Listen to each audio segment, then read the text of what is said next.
What is going on, ladies and gentlemen? Merry Christmas, everyone. As you can see, we've got a new set of xylophone wooden holes, as I call them. Here we've got a piece of oak, actually, out of which I crafted a jug, a slopey edge, and this amazing pinch here, which is just super bad. I found this out in the forest. Yeah, just amazing stuff. Let's try it. Let's mount it and let's climb some boulders on those new holes. For example, this 7C Plus here, number 11. Amazing boulder, starting on a pinch starting hold, and with the left hand we've got a small little ball foothold. You know my ball footholds from the designing footholds for barefoot climbing episode. Your first move to the shallow pinch and then grabbing further onto the slopey edge, which is already a pretty hard move. You have to hit the edge just properly, to be able to stick it. Here I was much slower, as you could see, than in the first attempt, so this time I stuck it. And then you can actually use the pinch from before as a Gaston intermediate to set yourself up for the jump to this edge up there, which is the crux move by far. So let's see this again, grabbing further, stepping up right leg, and here I was, I think, a lot more controlled, a lot slower, and with a lot more momentum despite that. I hit just perfectly, and as I swing out here, as you can see, I push my legs to the back, so to say, to avoid getting dragged from the wall. As much as possible, at least. So let's take a look at the first 8A that is actually happening on Blacky, the home wall here. This is a 7C, if you remember, number 4. Which I struggled with really hard because it actually just has such a hard first move, and here I had this foothold still in with the right foot, as you saw there. And the 8A is simply this 7C number 4, but without the foothold for the right foot, and this actually makes the problem significantly harder, as we're going to see. But first of all, the same challenge remains as in the 7C to stick the first move, actually, which is still super tough. As you can see, I think here I'm failing it, although I am actually hitting the hold not so badly. But yeah, just having the contact strength and getting that one down in half crimp mode is quite hard. In the end, I found out it's a lot more practical to actually catch that hold in the 3 fingers open grip. And what you have seen here is how you actually have to get around the fact that you now have not anymore this foothold for the right foot.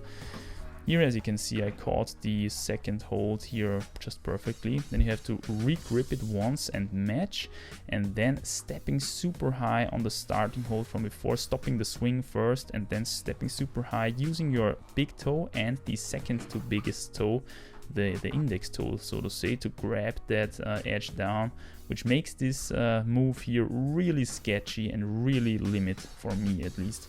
And then matching it is also quite not easy, and then still one hard move to the top.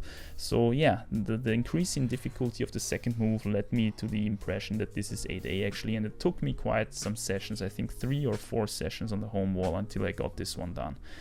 So here we've got number 13, 7C Plus again, in style and feeling quite similar actually to number 11 from before. We're starting with a big Gaston move here, then turning around into undercling. Here I dabbed with the left foot, because you should not let your left foot slide there actually on this move to this pink slopey edge. The cool thing about this hold is that it's quite okay as long as you're coming from the ground and you're pulling downwards a lot. But once you try to actually move out of it to the up, to the next hold, it's becoming really bad really quickly. So let's view this again. Big Gaston, turning around into undercling, and then grabbing further. Pretty tough move actually, catching it with the 3 fingers open, also leaving space for the right hand to match. And then this foot letting go, super body tension here. This time I hit the foothold with right perfectly, the starting hold, and also letting go of the left foothold is just involved with super much body tension. And even in the end, just simply matching the top edge of the wall for finishing the boulder off takes a lot of body tension, which I did not simply have anymore on this attempt. So let's view it again, matching. Letting go of the first foot, super much body tension, keeping the body tension, solidly stepping, letting go of the left foot, keeping the body tension. When you swing out on a sloper like this, it becomes really sketchy whether you can actually hold it or whether you slip off. Now here I'm much more in control with the last move, and I stepped onto the starting hold there to match it, keeping the body strength. It's just a super body strengthy boulder, amazing stuff. Number 14, something a little bit easier, 7B there. Nice compression on these 2 pinches that I made out of this other piece of wood there.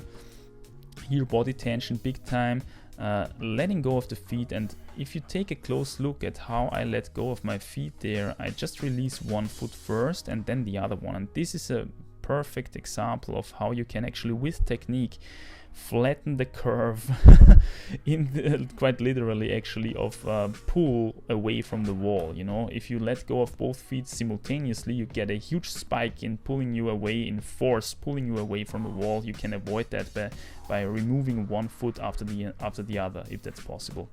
And now we are coming to number 15. Amazing crossover there, super high step with the right foot onto one of my ball footholds, and then actually locking off into this undercling. This is the boulder which reminded me that I need more underclings still on this wall, because it's just so amazing to climb on underclings like that. Let's view this again. Big crossover, huge body tension there, high foot with the right foot, sorting the undercling in, and then this beautiful drop knee there. Boom, to slap to the top. Yeah, and that's already it for boulders 11 to 15. I hope you enjoyed the episode, my friends. Have a nice and Merry Christmas. I hope you're strong out there and healthy. I'll see you soon in the next one, my friends. Bye.